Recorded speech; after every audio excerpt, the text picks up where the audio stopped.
you have, obviously worked with, studied, and in your duties with Kforce, you've interacted with the executive teams of countless companies since the late 80s.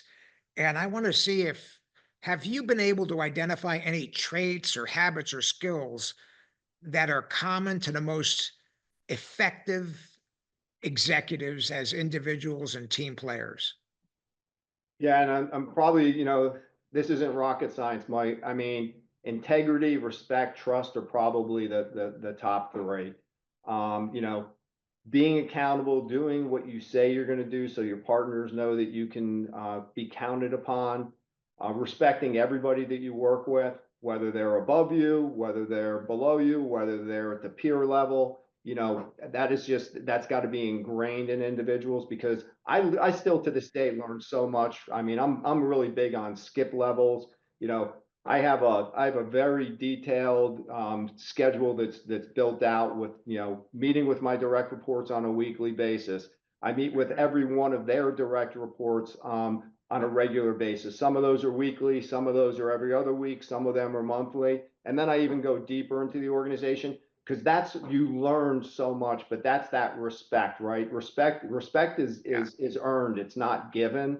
And then trust, so that your team knows that you have their back. I mean, you coming from your military background probably appreciate this more than anybody else, right? You got to know somebody's got your back, and Yeah. you don't have to be looking over your shoulders.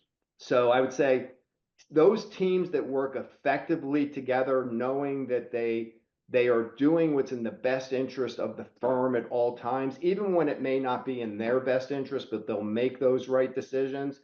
Because I think it's so important for an effective leadership team to work as one team, to not Yeah. undermine each other, to not be driving personal agendas. We see this in business, and unfortunately, many executive level organizations, there's a lot of the political game versus, if you're exerting all of your energy on advancing the cause, whatever those strategic initiatives you're focused on, and what the firm's after, that's probably been the biggest differentiator. And I think the other thing is, you have to be able to work with and through everybody in the organization.